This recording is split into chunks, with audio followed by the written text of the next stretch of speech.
Thank you for joining us today. Our topic is Special Education Terminology, a guide to common acronyms and definitions. This presentation will take 15 to 20 minutes. At the end, you will receive a quiz on what you remember. Please make sure your desk is cleared, with the exception of a pencil and any forms passed out by the facilitators. No devices should be on during the presentation. Thank you again for your cooperation. Over 70 common acronyms are used in different fields concerning people with exceptional services. The top 5 we most commonly hear from education professionals are ARD, BIP, IEP, CPS, and LD. ARDs are meetings with parents, teachers, and specialists to discuss plans and current progress of the student in question. BIPs are behavior improvement plans for students that are struggling with emotional regulation in school. IEP is an individual education plan that must be followed by all members of faculty. Many people are familiar with CPS, Child Protective Services, who have the tough job of investigating undesirable behavior at home. Last, we have LD, Learning Disability, which is a general term for those having difficulty in academics.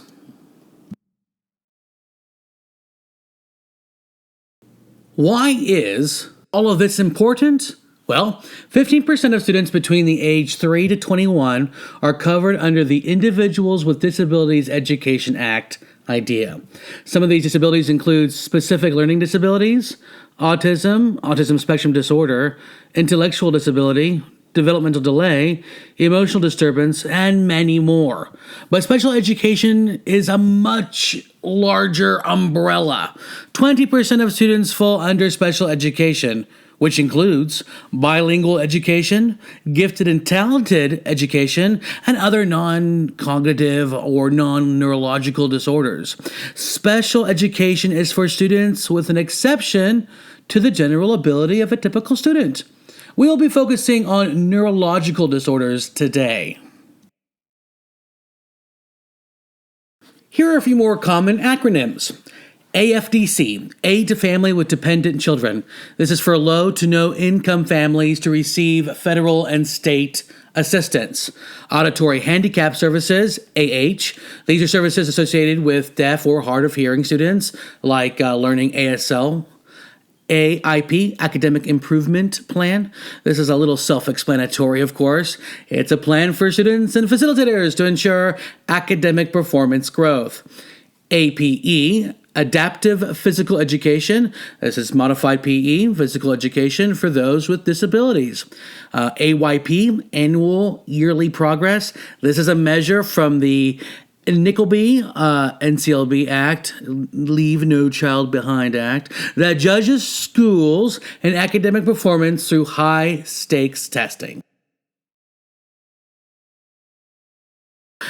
So how does this impact you? Well, 15% of people still have these disorders or deficits that were under protection through IDEA when they were young.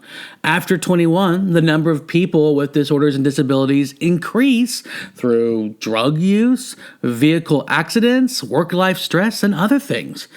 You will have to work with them during your career. You will need to train them in the workplace. You will interact with them socially on a daily basis. The majority of the terminology is utilized in social work, health services, medical, human resources, and many other fields. Our hope is that when you hear conversations from professionals using these acronyms, you will not be lost. And then you can learn something important from that conversation. Okay, here's some more common acronyms. OI, orthopedically impaired, is a severe physical impairment that adversely affects a student's learning. RSP, the Resource Specialist Program. This is a program to help assist children with LDs. They receive smaller student-to-teacher ratios, so more one-on-one time can take place. 2E, twice exceptional. These are students who have learning issues and are in the gifted and talented program. For example, a good candidate would be a high-functioning autistic student. VI is visual impairment. Those are for people with low vision or blindness. They are taught Braille, how to properly use a cane, and independent life skills. And then finally, SPED, which is the acronym for special education, that nifty program that provides services for 1 in 5 students. Specific learning disabilities. These are learning disabilities based on neurological processing problems that interfere with basic learning. There's auditory processing disorder, language processing disorder, dyscalculia, that's difficulty in arithmetic, dysgraphia, problems in writing, dyslexia, problems in reading, and dyspraxia, that's a coordination disorder like having trouble with balancing or poor hand-eye coordination. Nonverbal disabilities, visual perceptual deficits, attention deficit hyperactive disorder, ADHD. Then there's executive functioning, cognitive management trouble with connecting past experiences with present experiences, which is key to assimilating new information. And then working memory and short-term memory deficits.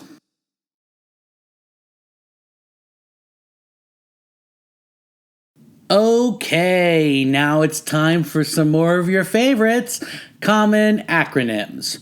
So we've already gone over ARD, Admission Review Dismissal Meeting. That's the meeting with the teachers and parents and specialists. The BIP, the Behavior Improvement Plan. IEP, Individual Education Plan. So we're going to go over ADA. That's the Americans with Disability Act. That's a big powerhouse to make sure that restaurants and businesses and schools are all compliant.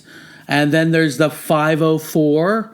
That's the Section 504. It's a federal law protecting the rights of citizens with a disability. And they're a really big powerhouse in the education field. If 504 is breathing down your neck, then you're in real trouble.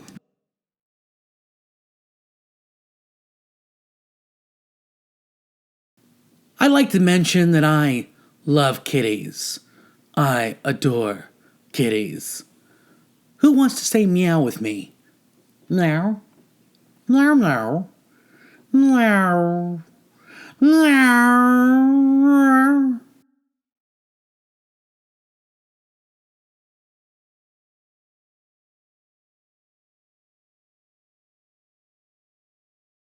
Autism, or the Autism Spectrum Disorder, ASD, represents 2% of the total population. Autism has a large variability in symptoms, sensitivities, and medical disorders. There's not a one-size-fits-all program that caters to the entire ASD population. And remember, the acronym 2E means twice exceptional.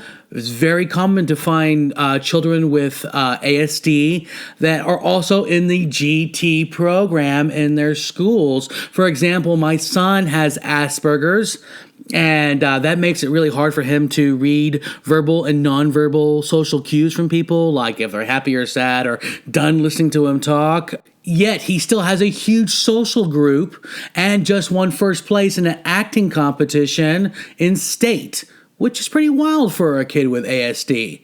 Or maybe it's not that wild at all.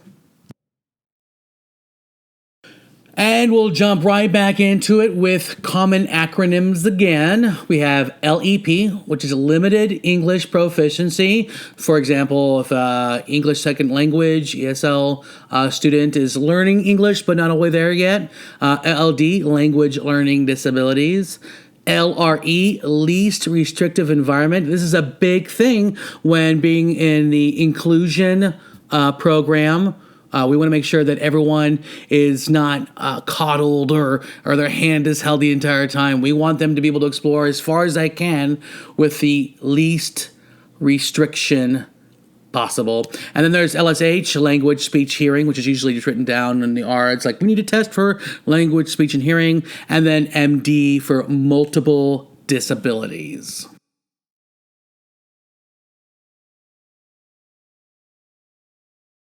Intellectual disability, ID. Federal and state documentation still labels this as mental retardation or MR. It's changed several times throughout the decades. There used to be mentally handicapped, mentally disabled, mentally retarded. Now we're pushing for ID, so the paperwork is just catching up. And this is defined as having problems with reasoning, learning, and problem solving, with the key being problems with adaptive behavior. ID is determined through a complex process that includes the IQ test, which is a major tool, and if you get a score of 70 to 75, usually just 70 or below, it's a very strong indicator of intellectual functioning deficits. Now, adaptive behavior is tested by measuring conceptual, social, and practical skills. And some more common acronyms. CPS, which we've already gone over, is Child Protective Services, who have the tough job of going into homes that need a little bit of assistance. Then CP for cerebral palsy. A lot of times we think because of their physical attributes that their mental attributes should match, which is far from the truth. Many times people with CP have above average IQ. And then there's CTB for competency testing battery, which is a series of tests to find out what you know and don't know. ESL, English as a second language, and that's not just for Spanish. That could be Chinese, Indian, Arabic, Russian, or whatever the case may be. Then DHH, which is deaf and hard of hearing, which has a huge support community to help the school with ASL and English Sign Language. Emotional disturbance, or ED. Maybe when you were in high school, remember the one kid that flipped the desk in anger at the teacher because they lacked emotional regulation or emotional intelligence? Emotional disturbance will be diagnosed if you have one or more of the following factors. Number one, an inability to learn that cannot be explained by other things like intellectual, sensory, or health factors. Number two, inability to maintain desirable interpersonal relationships like making friends or long-term commitments. Number three, atypical behaviors or feelings under typical conditions. For example, something we thought would be really small, someone with ED would think it's a big deal. Number four, general pervasive mood of unhappiness or depression. And number five, development of physical symptoms or fears associated with personal or school problems. Common acronyms. FAA, Functional Analysis Assessment. This is mandatory in some states when evaluating students in special education that exhibit behaviors that interfere with learning. FBA, Functional Behavioral Assessment. This is an assessment to find the why behind certain behaviors. If Carl gets upset every time there's a math test, then there's probably something deeper that's frustrating him. And then Gifted and Talented Education, GATE or GT. This is for the top 3% with an IQ of 130 or higher, even though most GT programs don't follow that standard. And then IFSP, that's Individual Family Service Plan. This is a special services for young children with developmental delays to get assistance at home. These interventions are usually established before preschool. And then finally, TEA, Texas Education Agency, which is obviously state-specific and is a branch of the government that is responsible for regulating public education.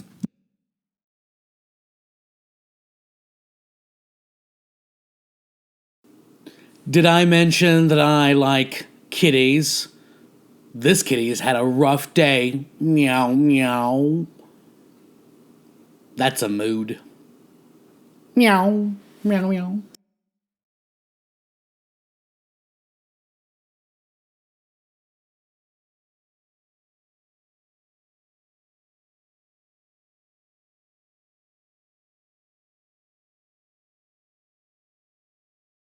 But what does this all mean? There are so many different types of people out there. Everyone is truly a unique individual. No two people are the same. We try to categorize them into these boxes, yet those boxes seldom fit.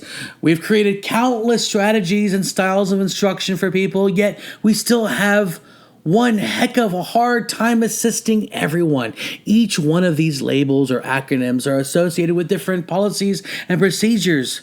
It's a tough job trying to give everyone equal opportunity, but it is a job well worth doing. What we want you to remember is that everyone is unique, and you should treat everyone as a unique individual. Common acronyms: MH, mildly handicapped; MM, mild to moderate handicap; MR, mental retardation; PI, physically impaired. These are old school terms that are no longer used by educators today, yet it's still in state and federal paperwork, so it's important to know these things. NCLB, or NCLB, No Child Left Behind, was put in place in 2001. In 2015, it was replaced with Every Student Succeeds Act, ESSA. ESSA said that the states are now responsible for how much priority they want to give to standardized testing, because the federal government is no longer going to expect academic growth from all schools every year, because there's a lot of variables out there that standardized tests cannot measure. Even with the deregulation, Texas still prioritizes standardized testing. Thank you for joining us. Please stay seated as the facilitator raises the lights and begins passing out the quiz. It is 20 multiple choice questions over the content you were just presented. You will have 15 minutes to complete the quiz. After the minutes are completed, everyone is dismissed. Please do your best and good luck.